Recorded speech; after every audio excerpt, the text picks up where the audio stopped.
Vandana Hasmatiya.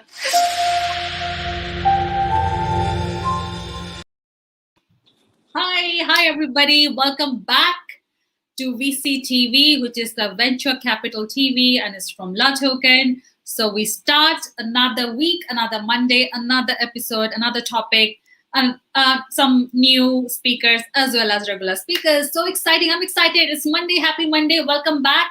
Today we're going to talk about the different trends in terms of healthcare technology. So yes, healthcare is the subject for today's topic. So today I'm joined here by speakers, some regular speakers whom you already know. Vandana, Devang, Kingsley, and Gary is possibly on his way. So for those who do not know, we have one new speaker, Subranshu. He's joined us for the very first time, and he's going to obviously introduce himself later in the show. So welcome all of you, and I hope all of you had a great weekend. Happy Easter. Happy Easter to all of you. And we are all rocking to start the week on Monday on a high note. So I'm very excited to hear insights coming from all of you today. So for all the viewers, thank you so much for your fantastic, beautiful comments. Thank you so much. For those of you who do not know me or may not know me, I host VCTV every day. My name is Sunny Mohanty. So I'm the regional director of LATOKEN, and LATOKEN hosts VCTV. So that's me. Let's take a quick round of introduction of our speakers today before we start the Q&A. So I'm going to start with the lady who is dressed up for the day. Hi, Vandana. Welcome back. How was your weekend? You look different. Yeah. Hi, Sunny. Happy Easter to all of you. I just thought of dressing up a bit differently today because it's Monday and I wanted to make it a happy Monday.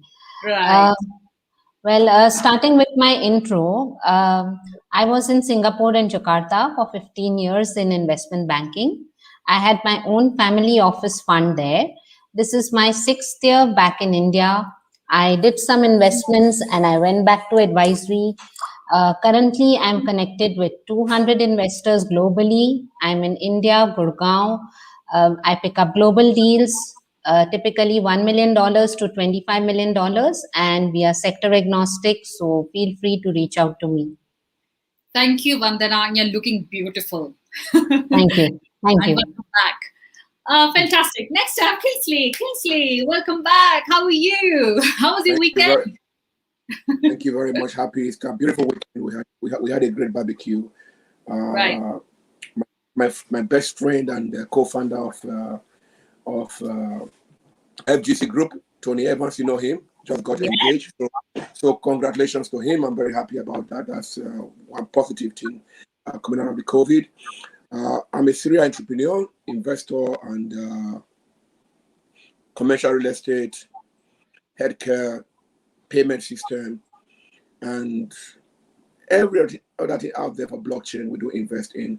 So it's good to be back here. Happy Easter. You can see I lost my voice. I've not gone in the back through. I wasn't partying. I was just having a barbecue at home. So don't be scared. Reach out to me at kingsley@kingsleykobashi.com. Huh? We are still investing in different. I'll try and send something else. Can you hear me? Okay. Yeah, sure. Kingsley, thank you. I zoomed into your cameras because one of the viewers has requested, please zoom in camera so that we can see the speakers clearly. So that's the reason I sort of zoomed into your faces. So yeah, so today we have a new speaker who's just joined us for the very first time, Subranshu Shekhar Das. Hi, welcome, Subranshu. How are you today? How was your weekend? Thank you, Sunny. Weekend was great, and you sound so very lively. Please carry on. Yeah, we would like to know, Subranshu, a little bit about yourself, your background, so that our speakers can probably ask you some questions later. Yeah, I sit on the board of directors of Frost & Sullivan, San Francisco, who is the headquarter of Frost & Sullivan. 45 offices all over the globe, 22 countries. We manage quite a global ecosystems. One of the areas which we have been working since last 1 decade, the corporates are really struggling to innovate their business lines, create new business lines, disrupt their existing business lines. That is where we have been empowered to advise them, guide them what they need to do. So we help them preparing the white space, understand where the technology could help them. From there, we have created a global networks of venture capital arms, including ourselves, which we invest in the startup communities across many industries. But for 2021, the priorities would be artificial intelligence, more into healthcare, health tech, I would say, and sustainability industries. So where we help the startup communities go and connect with the corporations, that is where the demand side is. So we not only invest in the startups, but also connect them with the corporations to increase their valuations, help them create sustainable ecosystems, including thought leaderships, including global expansions, and also creating their brand across the globe. So that's what our model called corporate innovation model, where Frost and Sullivan, the partner teams across the globe, including the startup community, we work together. Fantastic. Wow. So much work done in the space that we actually looking to partner with, like all of us, Vandana just mentioned. And thank you, Subhranshu, for actually joining us today. Really appreciate your participation and your cooperation on this. And I'm sure, just like me, all of yours and our speakers excited to hear more about what Frost and Sullivan is doing in the space of investment and also nurturing the startup ecosystem. Great. Now I have Gary. Okay. Fantastic. Great. So Devang, over to you while Gary just just a little bit settling in. Let's take a quick round of intro. May I request everybody to put yourself on mute while when somebody else is speaking? Thank you so much. Yeah, Devang. hi, I am Devang Mehta. I'm a healthcare investor and advisor. I'm a partner at Anthill Ventures, which is a global speed scaling ecosystem. We invest in scale early stage companies at pre-Series A and Series A. I handle the healthcare vertical, so all the investing activities related to startups, obviously. And then we also have a company called Lumos that we run along with HCG, India's biggest oncology chain, where we advise startups on growth through data, clinical validation, introductions to corporations, advice on product roadmaps and pricing, market strategies, and things like that. And happy to be back. Thank you. Awesome. And happy to have you back, Devang. Right. Next, last but not least, Gary. Welcome back. Happy Monday. How was your weekend, Gary? It was great. Yeah, it was Easter on Sunday, and had a nice dinner and relaxed, and went bike riding like you probably did this weekend, and the normal stuff. I saw you in the Google head office, right, as well. Yeah. That was many years ago. That was actually one of that was their second office out of their garage, actually. Anyhow, cool. my name's Gary Fowler. I'm a serial entrepreneur investor. It's good to see some smiling faces and some friends here today. I've done 17 companies, been involved in 2 unicorns on the original management team of software, sold to Salesforce for $1.35 billion, and also Eva.ai, one of the premier AI HR tech companies that I've formed with billionaire David Yang, who's from Silicon Valley. I write a lot. Actually, my next article comes out today, I think, in Forbes. That's another quantum computing article. And what else? We're doing an IPO in July, which is really good. About $250 million IPO, which I'm excited about. That's it. Just loving life, enjoying it, and getting to see my friends on, happy Monday. Exactly. Loving life. That's all about, it. So I'm also loving the day. I've got so many messages from our viewers who are saying that we love LATOKEN and love our show and love all the speakers. I'm so happy. Thank you so much for watching us, and thank you so much for supporting us. That's what we need. Thank you so much. So now, with the introductions that has been done of all the speakers, and obviously I've introduced myself, I would like to take the opening remarks. So we're going to talk about healthcare.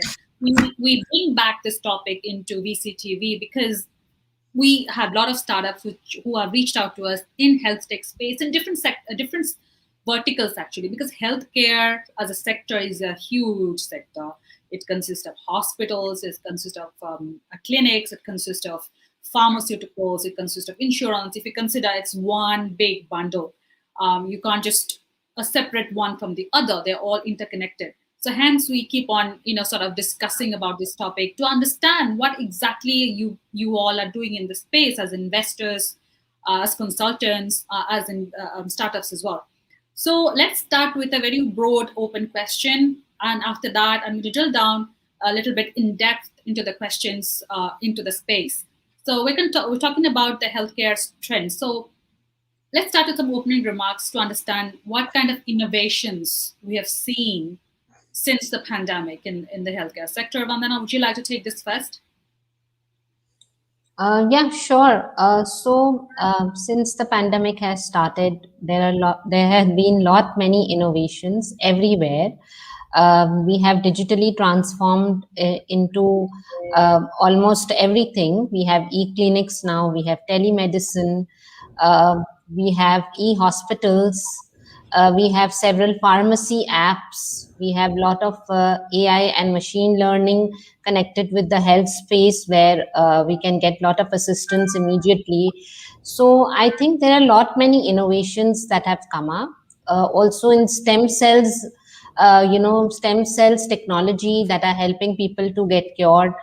I think these are one of the trends that I have come across. I am working with a company that is helping elderly people to get medical assistance really, really fast with the help of technology. So I'm looking forward for this topic because it's very important for all of us to have a healthy mind and a healthy body and stay safe. Absolutely, absolutely. Rightly said. Healthy mind and a healthy body. Once again. So next I have Kingsley, over to you, please. Yeah. Am I audible? He's on mute. You're Sorry. on mute. You're on mute, sorry. I go on mute, I went on mute. So, good evening, everyone. It's a pleasure to be here again. I must say, Tolani and Sonny, you are looking absolutely beautiful today. I don't know what is happening. And the energy is good. I'm happy about that. Good to see Gary again and everyone here. It's a small family we have here right now. When we talk about healthcare, what comes into mind is living a good life and living longer. How do we live longer in good health? That is the primary purpose of healthcare. And since the gem era and everything that have come into place in the past, MRIs and things like that, I think the recent 2 years has shown us that we have been lacking behind in healthcare or health tech innovations. And with the pandemic, you have a lot of startups now working towards making our health better, using the modern technology that we have, like our phones, telemedicine, stem cell, whatever it is possible. And as somebody who also have a pharmaceutical company of my own, HBK, which does natural medicine, you also see a marriage between natural medicine and technology.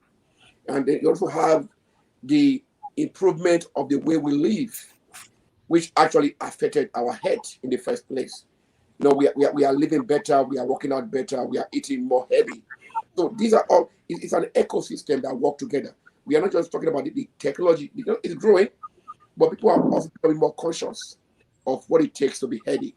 People are becoming more conscious of what to use, how to use the phone, how to use different platforms out there to become a better person and live longer. I think that's the basic of what we are looking at today. Great, great. Absolutely. Very, very rightly said. And thanks for those opening remarks. Next, I have Subhranshu. Over to you, please, with your opening remarks for the topic today on healthcare innovations for 2021. You're on mute. Yeah, thanks. Thank you, guys. A great evening. And healthcare is quite a broad subject, and this is not disrupted due to the pandemic. We have just seen one pandemic. We may see multiple certain events as we move on. So this pandemic has really given us quite a good insight that where we are heading for and what are the supply chain we need to improvise, including the ecosystems we need to build it. So healthcare means it is a complete ecosystems of pharmaceuticals, diagnostics, devices, medical imaging, hospitals, many more areas. And cutting across the industries which you will be discussing today, I hope how things are changing in terms of telehealth, pharmas on artificial intelligence, cybersecurity, and so on. So, an industry which has $1 trillion potential, where and how this disruption is happening, how technology, new innovators are coming up and giving a tough challenge to the corporations, improving their top line, improving their profitability, and also helping the society. That's what today's discussions I would love to hear from all of you, learn from all of you. Thank you. Oh, wow. Yes. Thank you so much for those opening remarks, Subhranshu. I really appreciate that. Next, I move to Devang. Hi, Devang. Welcome back. Let's have your opening remarks as well. Sure. Thanks, Sunny. Great to be back again. As a couple of people in the panel mentioned, healthcare has not been affected that much from an innovation standpoint. If at all, it has seen an upsurge in innovation. I think it's a little bit disproportionate towards telemedicine for obvious reasons, because people don't want to go into the hospital. So there's been a lot of startups, a bit irrationally high number of startups, I think, in telemedicine and telehealth, and broadly the concept of being able to communicate remotely with your doctor or pharmacy, or some closed loop with pharma, healthcare providers, medicines, and all that. So that will continue, but I think the traditional way innovations that we are especially interested in, and we continue to see business plans in, a primary area of interest is oncology. So there's a lot of good research coming out of there in areas like CRISPR or gene silencing, or being able to target different aspects of the immune system through immunotherapy drugs, both reactive and innate immunotherapy. We are seeing a fair bit of interest in studying the microbiome in your gut and in your body as a key biomarker for chronic diseases like obesity and depression and things like that. There's a lot of research being done, I think, around mental health. Again, a bit of an outgrowth of COVID and all the angst and duress people are going through because of the pandemic. So a lot of good innovation. We see AI and ML as horizontal. Almost everything is predicated on some way or the other with AI ML. Just like in the 1990s and 2000s, you had to be a software company. Basically, people would not even say you're a software company. So people these days don't mention much, about AI ML. I think it's kind of understood that anything predicated on data will have layers of AI and ML on it. So we see that as an horizontal and more or less as a given these days. Yeah, so that's a summary of what we're seeing these days in terms of innovation. Yeah, I think rightly touched on the right areas. Thank you, Devang. Next, I have Gary. Hi, Gary. You're on mute. There I am. Hi. No, Hey. it's great. So, well, let's look at where we are today. What's happened over the last year? Think about it. A year ago, little over a year ago, we started in this pandemic. Think about the supply chain. We couldn't get masks. We couldn't get ventilators. There were a lot of things. We didn't have transparency into the healthcare network, the supply chain. And we realized that, it's amazing. We have quantum computers. We have edge computing. We have all these wonderful things, and we couldn't do that. So door number one is we've had a wake-up call over the last year. Things like, I remember I was on a panel, now it's a long time, 7 months ago, talking about AI and drug discovery with the top pharmaceutical companies. I don't know why they asked me. It was kind of like I felt like Forrest Gump. But for whatever reason, they asked me to be on this panel with these really smart people, and I'm the country boy on the panel, listening to these PhDs and MDs. And I said, well, this is pretty simple. I said, you can do AI modeling for drug discovery. Why in the world would you? It was a political fight between bench time and the AI modeling. And of course, the COVID vaccine really pushed things forward very, very quickly. So it's interesting how that transitioned. Also, we talked about, I wrote an article on AI, the intersection of AI, genomics, and gene editing. So think about it, being able to completely eradicate these diseases, because we can look at these data sets very precisely and basically get rid of breast cancer, prostate cancer, things that are out there. The goal, about 6 years ago, I was involved in writing a paper in Palo Alto, California, with some folks from Stanford on living to 120 years old with my MBA students, and it was fascinating because the goal now is 150 years old. And people say, well, how can that be? But think about the stem cells. If you look out there, the kind of advances of stem cells, being able to take care of challenges, everything from problems with heart, scar tissue and heart, et cetera, kidney.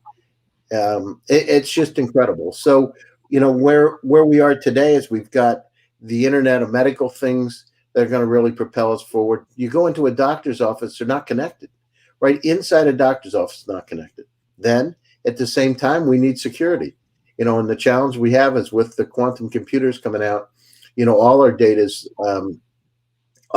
vulnerable. So we need to have systems out there to be able to protect us. But we also need to be able to have insights at any one moment. Imagine having a smart pill that could tell us exactly what's happening at any one point in time, and then nanobots to clear things like cholesterol out of your bloodstream. Those are the kind of advances we're going to see.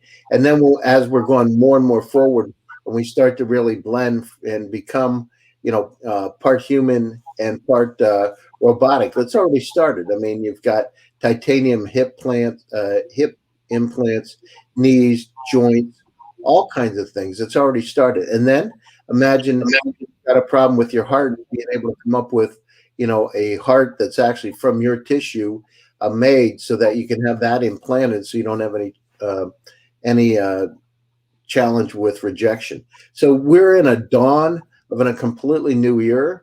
It's going to be very interesting to see how things happen. I know we laugh about it, but I love my dog. I think I told you I love my dog a lot. And I checked, I can clone my dog for $50,000.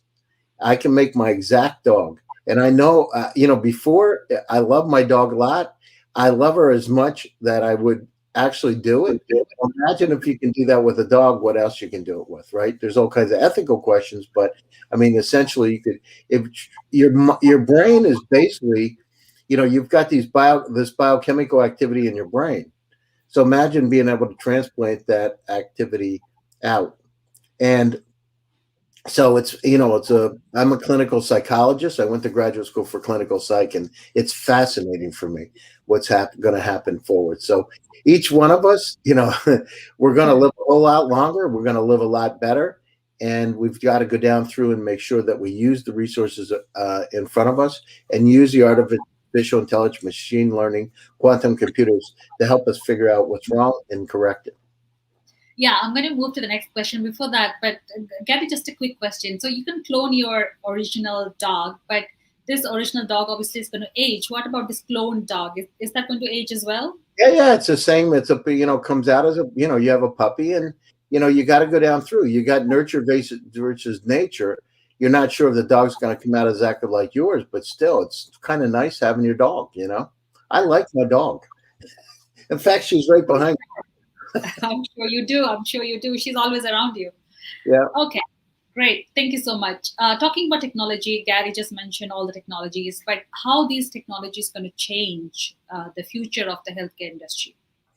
We need to know some use cases as well, because the healthcare since the pandemic and in future is definitely going to change the way it was before the pandemic and significantly years and years after that as well. So how technology can help bring in more benefits to the human needs in terms of healthcare. Vandana, would you like to take that first? Or Yeah, sure. So I think in our previous show, Gary had mentioned about smart pills that help us diagnose the problems inside the body. And, I'm looking forward for some technologies that help to cure cancer, because I think that is one, problem that has not been solved till date. And I see a lot of cancer patients around, with having chemotherapies and all, with damaging their hair, etc. So some kind of technology that helps the hair growth fast, and they don't have to do chemotherapy, because there are really bad effects of chemotherapy. Once the chemotherapy is done, the patient vomits, etc. So I think I'm looking forward for this kind of technology that should be implemented soon. Not only that, I think more and more telemedicine would happen and e-clinics would happen, though people would be still skeptical to use these e-clinics, but eventually everybody would be using e-clinics for going to doctors and hospitals and treating themselves. Um, as you can see, Bombay is at the peak of COVID again, and it's almost going to lockdown. I have 5 clients that are currently having COVID. They are all in Mumbai. uh, each one of them have written to me that this is my 5th day, 6th day. So it's I think we need some really good technologies to help us connect with the doctor really fast. Maybe an app where we press a button and then we could get emergency help immediately. Not only that, a lot of data is spread all over the world. Like we go to one doctor which has all our data with allergies, with what kind of medicine suits us, etc. So I think that needs to be controlled as well. If we have the control of that data and we go in any other country where we get stuck due to COVID or a lockdown, any other doctor should be able to access that and help us get aid very fast. So I think this is what I'm looking for. A lot of pharmacy apps have come in that help us get medicine really fast. While we are interacting with doctors, we do get the medicines at our doorstep. So that has really helped. But there still needs to be a lot more innovations in the healthcare industries. Yeah, I totally agree. There needs to be more innovations. Thank you so much, Vandana. Kingsley, over to you, please. Thank you very much, Sonny. I will take a simple approach to this. Very simple approach is that we have about 7.8 billion people in the world, and there is not enough people volunteering for research. The more data we have, the more we are able to solve this problem easily. We need more data from the people. Although people are skeptical, what are you going to do with this data? Then we also have clinical trials that take forever to implement. You have regulations that don't allow you to implement these remedies. So we need this to be faster. We also need technology. We already have technologies around us. Like up to now, our phones couldn't tell us your heartbeat, your blood temperature. Now you have watches that will tell you, okay, this is your heartbeat, this is this is that. But we need to educate the population on how to use this. Why technology is growing and the population is not being taken along. Like my son can take my phone and tell, hey, daddy, you walked 12 steps today or 10 steps today.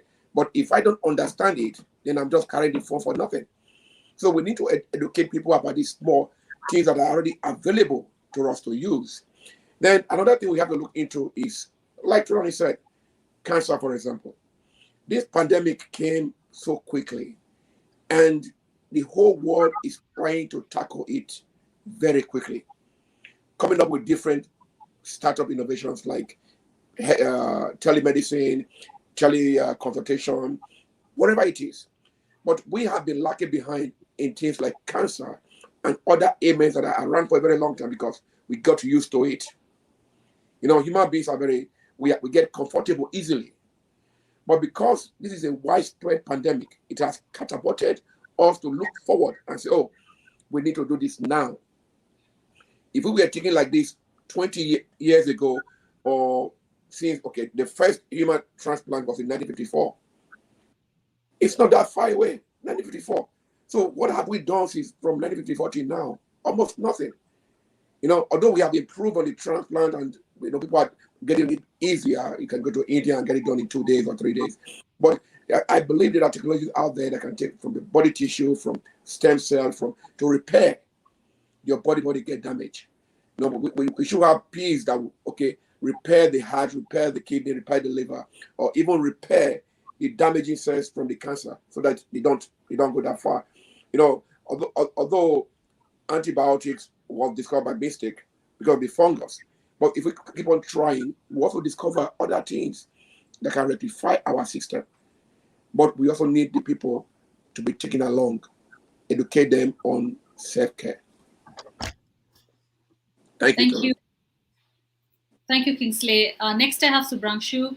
So, Subhranshu, let's hear from you. What are the emerging solutions in the global pandemic, and what are the emerging technologies that are going to be the winners in this space, the healthcare technology for 2021 and beyond? See, healthcare is an industry which is very dependent on country, because every country has a different healthcare assets, regulations, requirements. So we cannot cut it across what North America is looking at, what Europe is looking at, what India would look at, right? So as an entrepreneur, as a people, those who are trying to get healthcare investments, we have to all understand what is my priority for short term, medium term to long term. So there are technologies being available in many areas, including solutions monitoring for health workers, patients. We all talked about Internet of Things in terms of medical clinical surveillance. We talked about sensors that biometric takes a lot of attention. But 4 areas I have seen post pandemic is going to take an attention. It may not be very particular to the specific country, but country where the health assets are quite mature. Number 1 is the robotics and virtual assistants that can treat highly contagious patients, because you have realized that how difficult for healthcare resources to go and attend to these patients. And predictive analytics to identify the hotspots.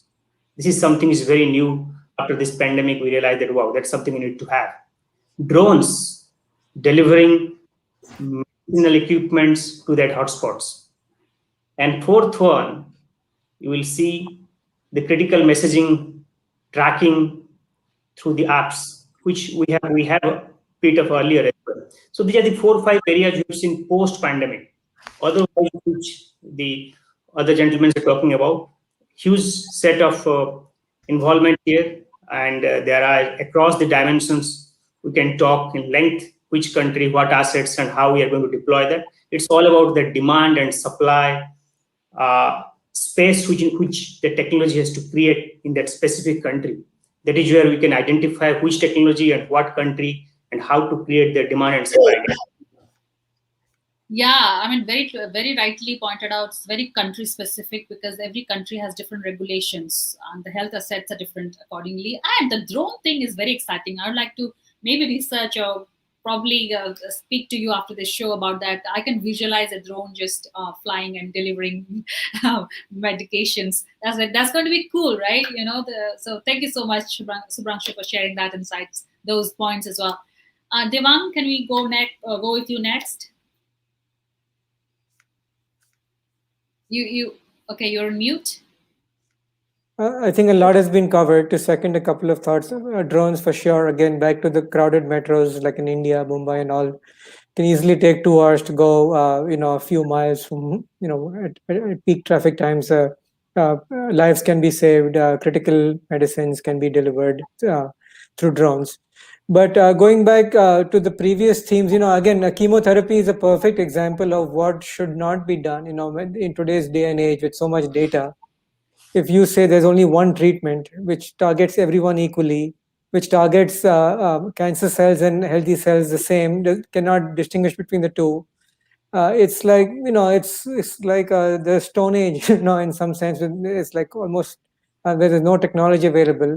And it's not true. So, treatment is quickly becoming more customized. You might have heard of the marketing utopia, right? The segment of one, which basically means that each individual is unique, right?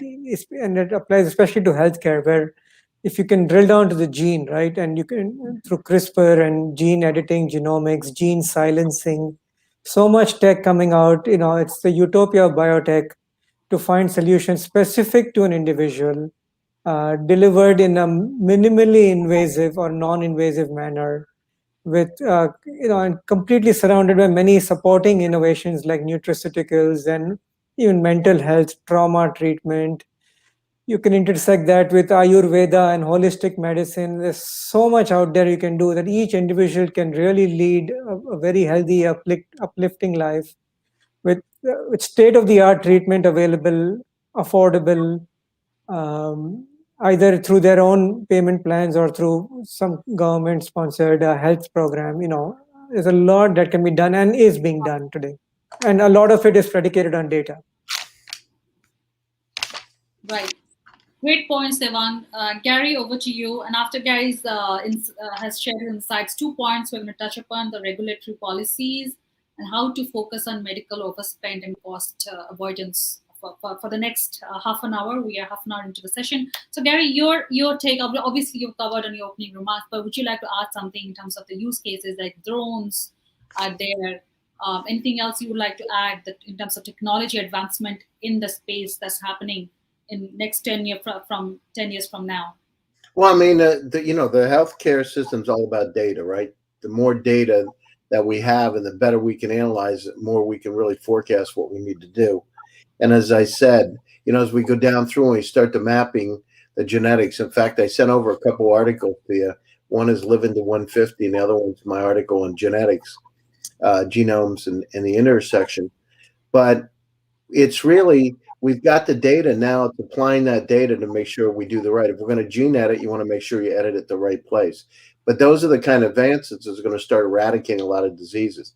Then we talk about, I said stem cells, the application of stem cells today for people who have heart attacks, people that have diabetes. I mean, there's an institute like in Panama, the Stem Cell Institute in Panama that's doing some incredible things. In fact, if you go online, you can actually hear Mel Gibson talking about when he took his dad down there and the changes that taken place. And I know friends of mine that were supposed to get hip implants that were in their late 40s and actually had to do it because they were very athletic. And they got stem cells, and within 3 months they were walking again without any pain or problems. So we're really on the cutting edge. The other thing is computer vision.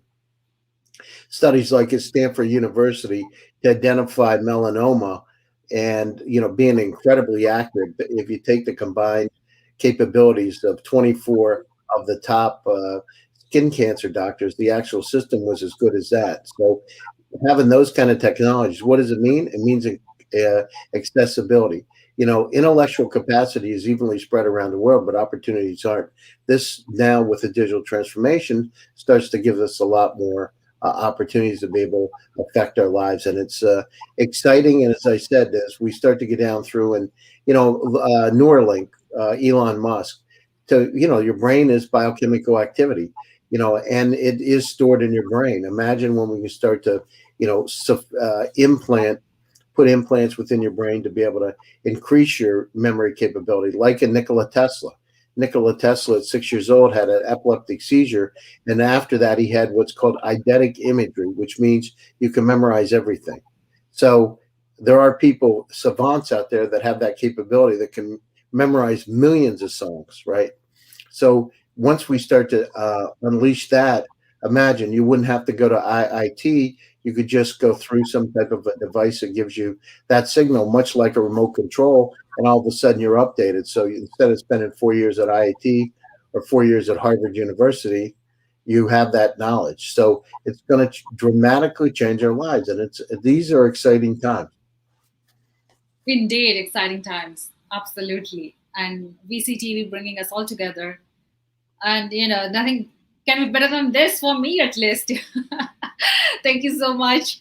So, yeah, just want to share one comment from our viewer. I think I agree. COVID has changed the face of the world, and crypto. We're going to have a separate topic, the use case of crypto in the healthcare. That's going to be a separate topic, and thank you for sharing that.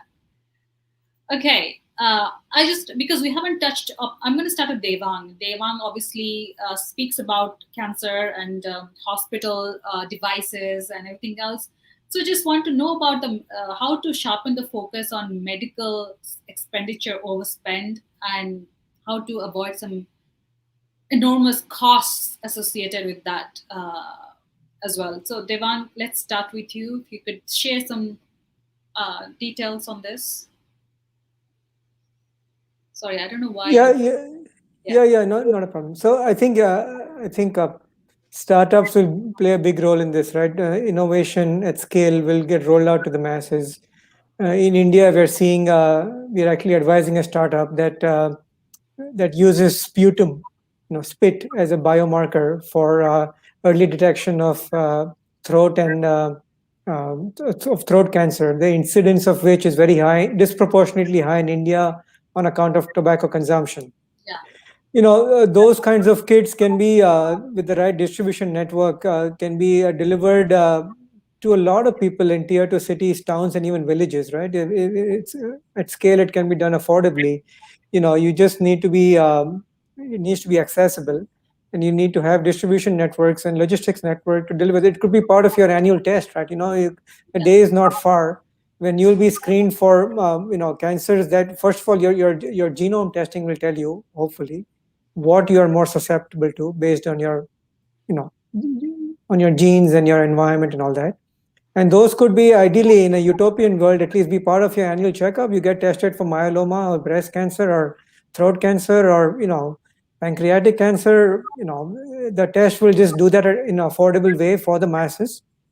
And we all know, this has been covered at length, but early detection of cancer, right? It's 90% change in fatality rate. You detect it early at phase 0 or 1 versus phase 3 or 4. It's basically the difference between life and death, literally, right? So you detect early. To detect early, you need to know what's a cost-effective way to test early. And you don't need to test everyone for breast cancer or pancreatic cancer. You test a subset of the people intelligently, because your data tells you that this segment of the population is more susceptible to pancreatic cancer, let's say. And once you have the logistics and the closed loop with insurance or payment plans or credit or whatever, to do it with government support to some extent, everyone can be screened early for cancer. Most cancers can be detected early. Once you detect cancers early, there's a slew of treatments to effectively prevent them from spreading or metastasizing, as is known in the cancer world. And that same logic can be applied to diabetes or asthma or depression or lesions, or things that are epidemic. I mean, things that are chronic diseases across the world. The same logic can be applied there, and be made affordable and part of a regular testing procedure. I think I totally agree. When it comes to cancer, it's not only traumatic, it's also very expensive as a treatment. Yes. If some startups can come up with solutions to screen early, yes, that would be I think, groundbreaking innovation. Correct, and that's what most people assume, that it's beyond them, because you're already at a late stage and you will need hospitalization and this complicated equipment and all that. So they just feel they're going to get priced out of the treatment, and they just leave it to fate. Yeah, true. Thank you, Devang. Next, Kingsley, could we take your insights?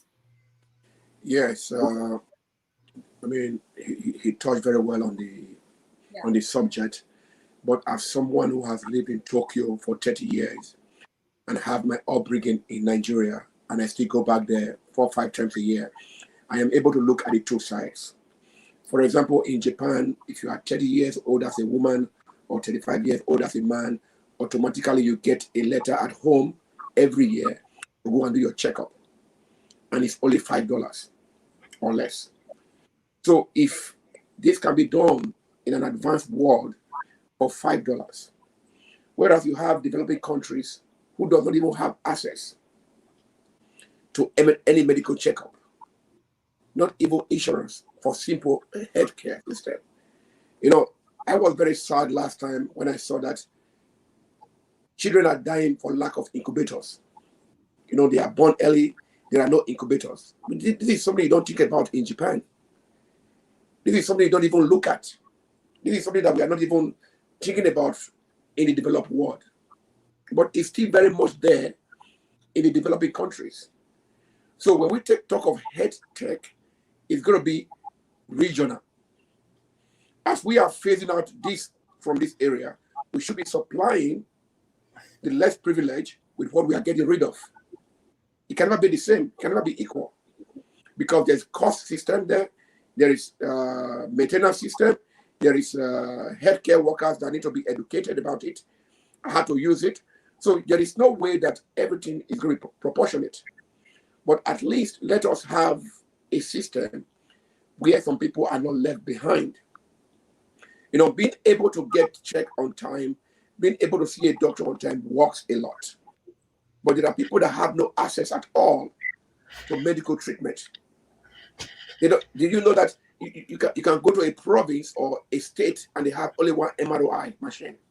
How is that possible? There are hospitals without MRI machines, you know, or ultrascan. So we need to be able, as we are growing these developed countries, to give the developing countries also the opportunity to have what we're now saying, okay, these are not obsolete in Japan, these are not obsolete in Cuba or America. We need to give this to these people, and we need to give them the know-how for them to use it. So know-how and things like that are very important, and I'm really hoping that we are able to bridge this gap, especially with the coming of blockchain, people or Internet of Things. I say it. There is. Yeah.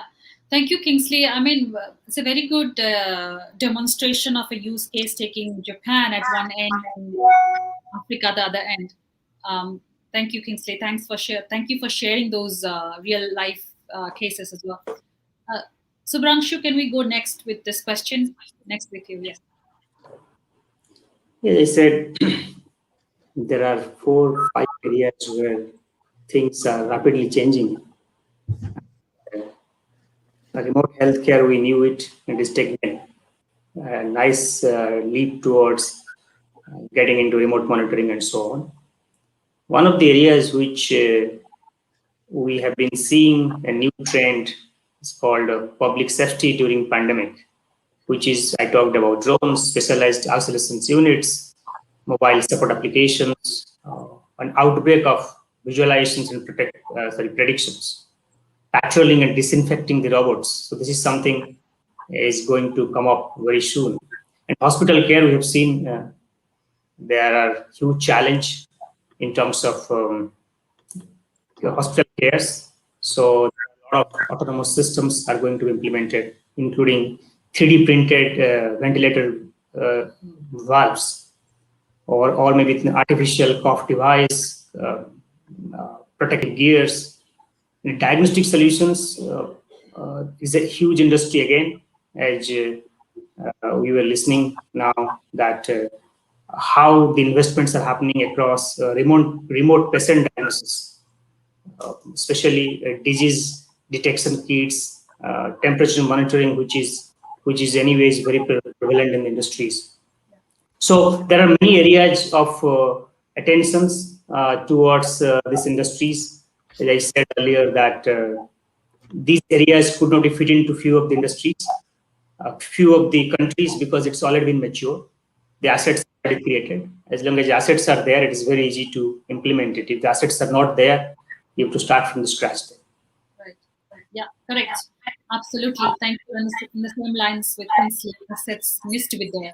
Thank you so much, Subhranshu, for those insights. Next, I have Vandana. Would you like to say something? Yeah, so I think if you remember, Sunny, in our last conversation, we were talking about if something could help us detect why we are having the headache before we jump to conclusions, or just before we fall sick, there is some signal that we get. So I think I'm looking forward for that kind of technology, and it's very important for us to be aware of our body, mind. And also, I think, moreover, it's very important for our mind to be very happy and our mind to be positive. I think everything, body and mind are interrelated.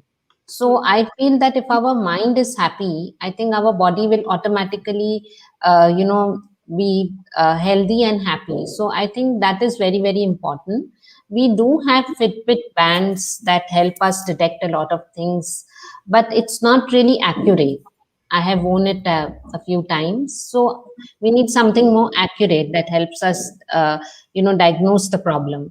also what the doctor is giving us, we should be able to check it, like whether it's a steroid, whether it's a antibiotic that we actually need it, and whether it will have side effects on us. So all these things, if we already educate ourselves on this, I think we'll be par with so many other things. I strongly feel cancer is one thing that needs a lot more innovative technologies so that we can detect it in the beginning when it is, when we are having symptoms, and also have a better cure for it. Because I have seen people with having cancer, with doing chemotherapy, having the side effects after chemotherapy, and then the cancer from the breast going to the bones, which again the doctor finds out much later. So I think all these things are really important. I have not seen still a 100% cure for diabetes. I'm looking for a technology that cures diabetes really quickly, and people don't have to take prolonged medicines with side effects on their weight, on their other parts of the body. So I think these things, we really need a lot of innovations around us. And also it's going to obviously factor in the costs associated, because a side effect of one medicine to another, when you go for another treatment, then that has another side effect, as you said. I mean, it's just sometimes I have seen patients who have gone through this entire circle, just running around hospitals, spending a lot. I think it's very important. Early detection and of everything is very important. Also, the surgeries. I mean, if the doctor knows that the skin is keloid, he will use the right kind of a thread for the patient. So many times the doctors don't know that the skin is keloid skin, and keloid skin takes a long time to get healed. So even surgeries, where the marks are not there, or some effective kind of surgeries where the patient doesn't undergo a lot of trauma, I think that also we need a lot more innovation in that. Absolutely, absolutely. We spoke about that on another episode as well. Yeah. That's important. Thank you so much, Vandana, for sharing that. So Gary, over to you. Would you like to add on to what other speakers have said?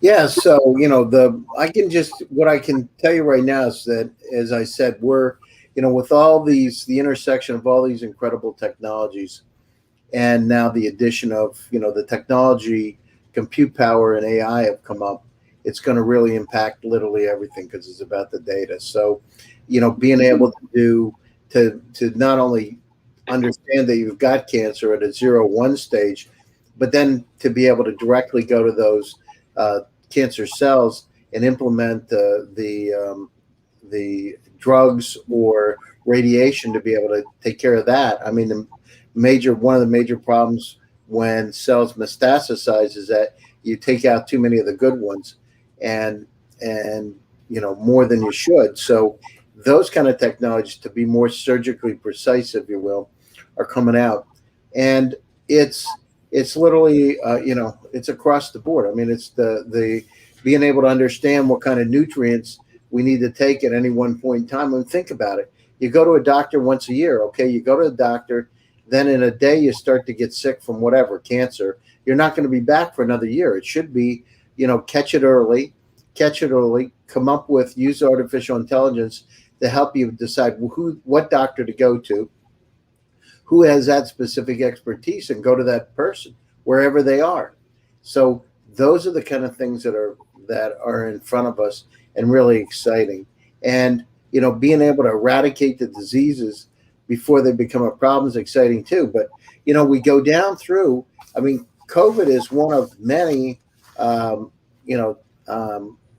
incredible not good diseases that are out there. So it's just one other version of SARS, right? So look at Ebola and some of the other things. This is a wake-up call. Could have been a lot worse. There's some of those disorders that have 75% mortality rate, 75. So what we need to do is we need to understand, and Kingsley's right. It's like, it's got to be, I've written a lot about, opportunities need to be more evenly dispersed around the world, and we need to help each other to be able to combat some of these problems. There's no reason that incubators shouldn't be in certain parts of the world. At the same time, we've got a population of 8.1 billion that's going to grow to 13 billion by the end of the century. We better go down through and start to plan better how we can manage, the food supplies, et cetera, because there's a lot of other things going to happen. Yeah, sure. Absolutely. Thank you so much, Gary. And thank you all for taking that question. Just conscious of the time. Data. We are generating data every moment. Like we're speaking, we're generating data. I mean, it's how to tap into this big data, how to make big data useful for providers in the healthcare space. Devang, would you like to go first? Sure. I mean, short answer is you convert data into actionable insights, right? Raw data also by itself is useless. I mean, it's just data. It's a string of nucleotides or this or that or whatever. I think once you find patterns in the data, which is really the heart of biotech, right? Yeah. Then you can say for sure that, a person A living in India, in this geography, in this community, has a 30% more risk of pancreatic cancer versus his neighbor. That is real finding, for example. Right. Also, so that is one way in which data can be made use of to screen populations more effectively, more economically. A lot of the innovation we are seeing is in digital pathology, right? For example, you do a biopsy, you get some blood, and then pathologists just keep peering over a slide for a long time. Manual intensive process to find, certain kinds of cells or findings in that. It's tiring, it's error prone, it's human intensive. Those kinds of things can be done much better by AI ML predicated softwares, right? So and by the way, it doesn't necessarily replace a pathologist either. That pathologist can read 10 times more slides in a day. So it's you don't even have to get into the argument of job losses or displacement and all that. It just means that hospitals and pathologists can sift through more patient data in one day. Radiologists, pathologists, so much information, which is a lot of grunt work, frankly. Yeah. The worldwide shortage of skilled nurses, right? Which they have to do a lot of work, which is again very manual intensive. Optical readers, thermal sensors can do a lot of that work, and that a skilled nurse can actually do skilled work, and then other people, or they can do either treat 10x the number of patients with the help of software and data, or that work can be done by someone else, freeing up skilled nurse time for other tasks. So I think there are so many areas, literally every point of the healthcare system, right? Starting with screening, to preemption, to codifying what you have, to treatment, to post cure remission, to nutraceuticals.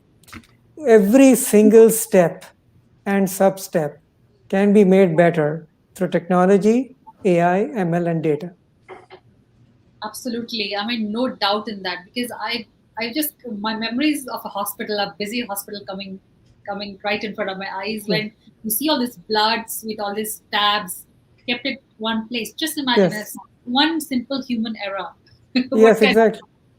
It's so scary. When I'm sitting there, I literally get nervous looking at all these blood samples just kept at one place, like hundreds and hundreds plugged together in one basket, and they're just picking rapidly and doing some test. I mean, this is scary though. But rightly, AI is not going to displace anyone, but could make it more efficient and less error prone, as all of you just said. Thank you so much.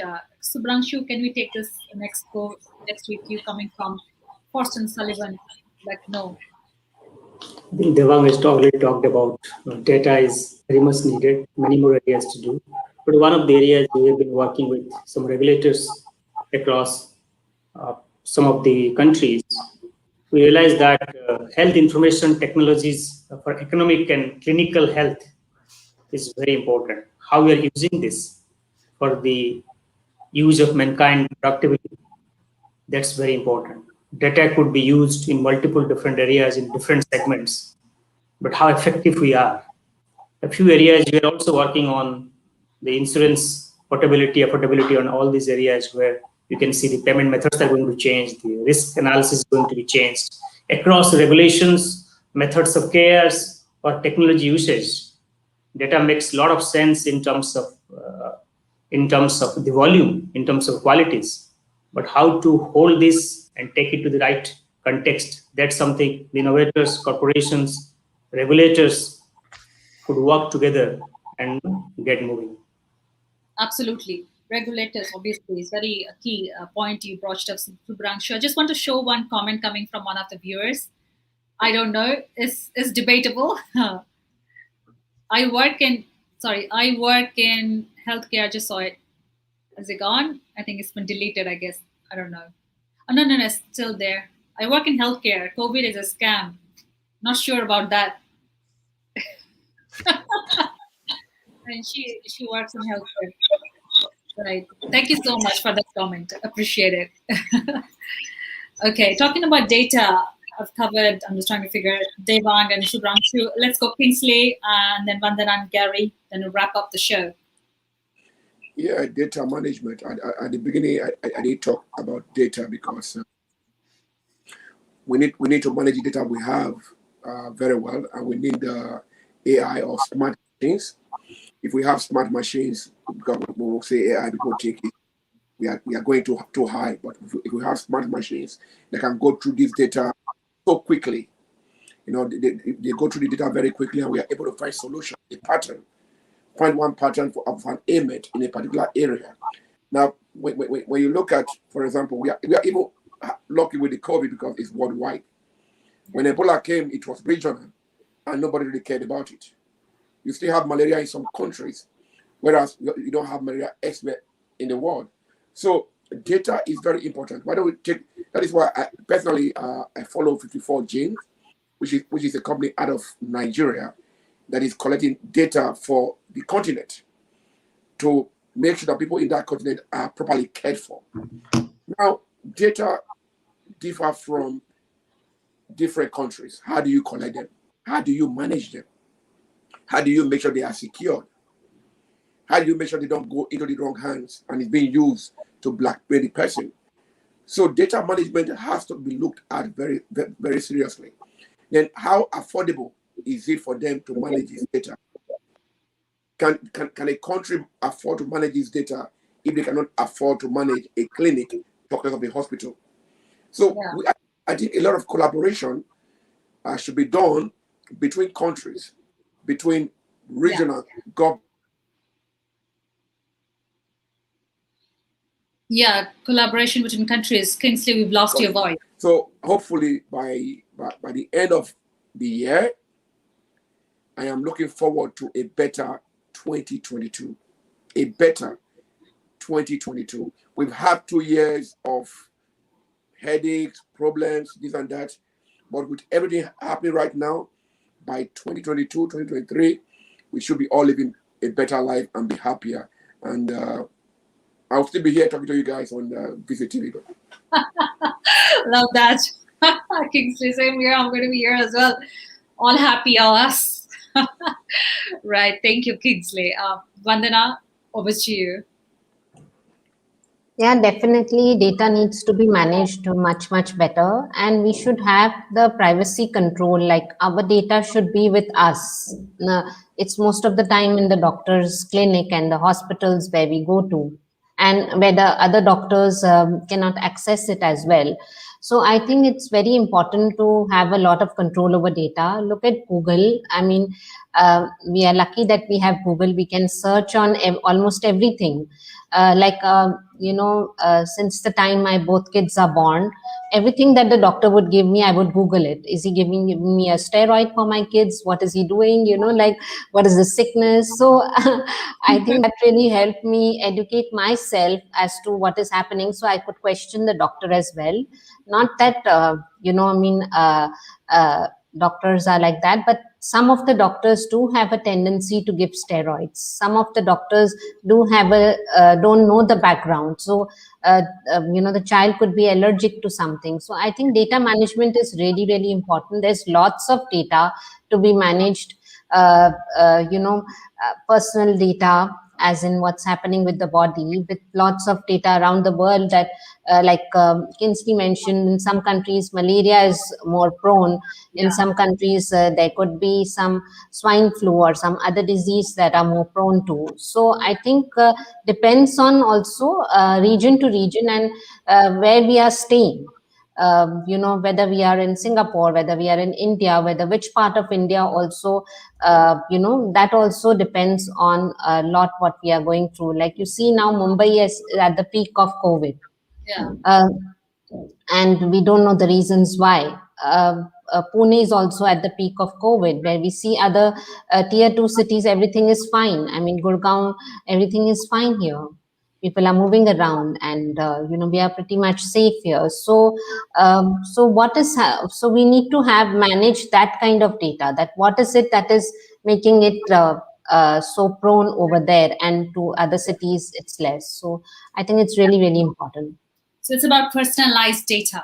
So let's talk to you, Gary, with this question.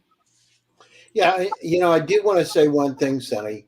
A few years ago, I had the pleasure of taking a trip with Dr. Hunter Patch Adams. I don't know if you ever saw the movie with Robin Williams, but I actually was on a trip with him to Russia.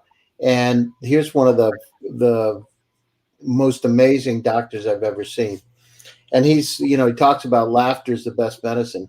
I mean, one of the things, you got to have a positive attitude. You got to stay happy and smile and look at the glass. People say, why do I like looking at the glass as half full? Because, it makes your life more enjoyable. Those soft pieces of life, they're really important to live healthier. Look at Ikaria, Greece. The average Greek in Ikaria lives 8 to 10 years longer than the average American, so about 90 years old. And why is it? Because they have a different kind of attitude, and it's reinforced in the society. Part of what we've learned during this pandemic, is we've had to slow down a little bit and look inside of ourselves and look in the mirror and say, what are we doing? What do we really want? How important is it? Life is short. What can I do to be able to enhance it and make people around me happier? So, it's a great time, but we've got to use those lessons we've learned over the last year. So the soft side of it is to be able to enjoy it a bit more, enjoy our lives and be happy and look at the simple things. How many people look up at the birds in the sky? You're walking so fast you forget to look up. Well, a lot of people have had to look up a lot more and do things like bike riding that they enjoy. Hobbies that they thought about. Bikes are up almost 80% in sales worldwide, right? You can only get a bike for 2021. My bike sold out in 1 week. I bought it in November, and 1 week it was sold out for the entire year.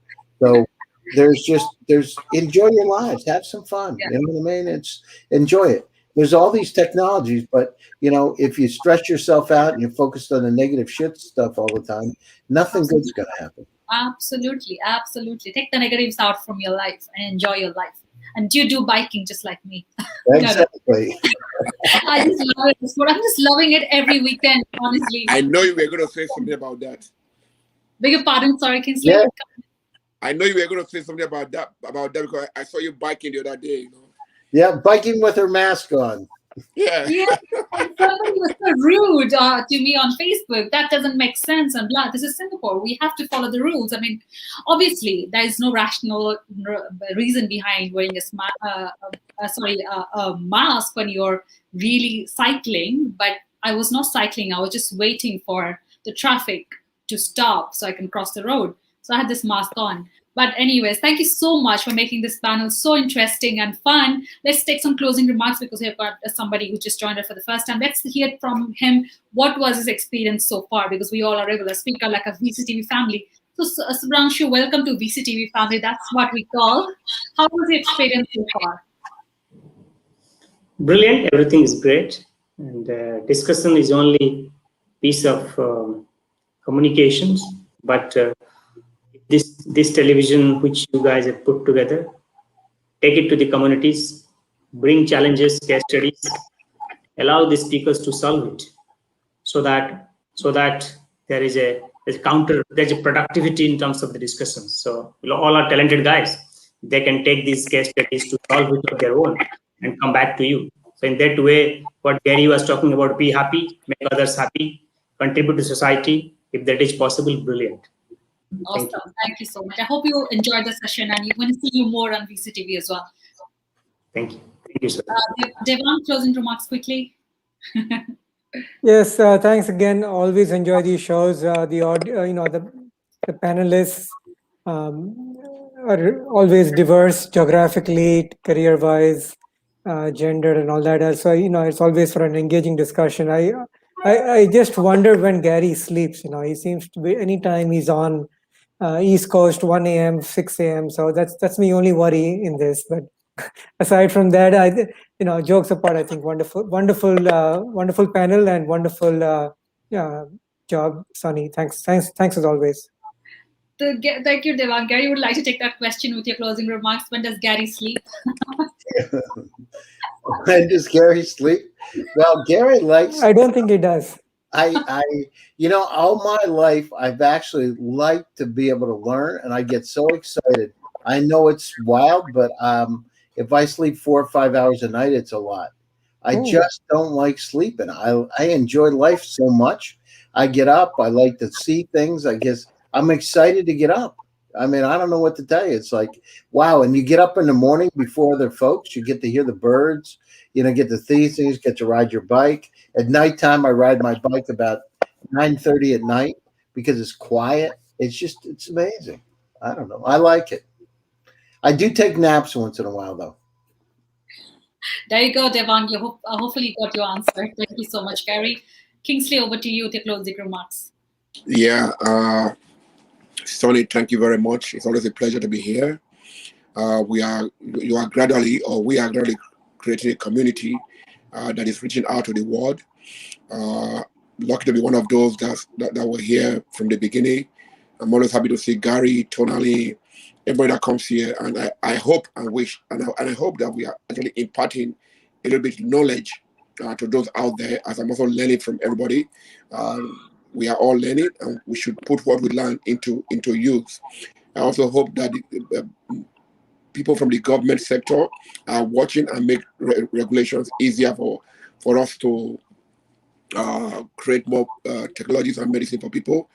And also that the developing countries will be able to put more money into creating simple to use products, affordable products for their citizens. Thank you very much. You can reach me at kingsleykobayashi.com or LinkedIn or Facebook, or just go through Sonny. She knows how to catch me up. Yes. Thank you. Thank you. Thank you so much. Vandana, over to you. Thank you, Sunny, for having me here over and over again. It's always a pleasure to be on the panels where you are moderating because you make it so enjoyable for everybody. And it takes a lot of effort to coordinate these events. And I really want to appreciate Team LATOKEN and Sunny for doing this every time very patiently and coordinating with all speakers. It's really not an easy task. I think I'm following Gary's footsteps because after this show, I'm entering another one in LATOKEN TV, Rising Opportunities in Africa. So I think I'm going to just follow that as well so that I get to learn more and more. And my message to all of you here is that if your mind is happy, you're definitely going to be healthy. Health is wealth, and it starts from your mind. So read the book, The Power of the Subconscious Mind. Stay happy, stay positive, and I think health will follow on if you do your yogas and fitness and cycling, regularly. And reach me on LinkedIn. My company name is Convanto, or you can reach me via my website as well, and reach me via LATOKEN as well. And thank you for having me here. Thank you, Vandana, for joining on VCTV very regularly. Otherwise, I'm going to be a minority here, Thank you. More emails on VCTV as well. And thank you all. That brings us to the end of the show today. So for viewers and speakers and investors and entrepreneurs who would like to join VCTV, this platform, please feel to reach out to me I'm happy to connect with all these fantastic speakers and people that we met today. So having said that, look, you please take care of yourself. I'll be back tomorrow again on another episode of VCTV. Have fun, keep smiling, and take care of yourself. Bye-bye. Thanks. Bye. Okay, good. Ciao, ciao.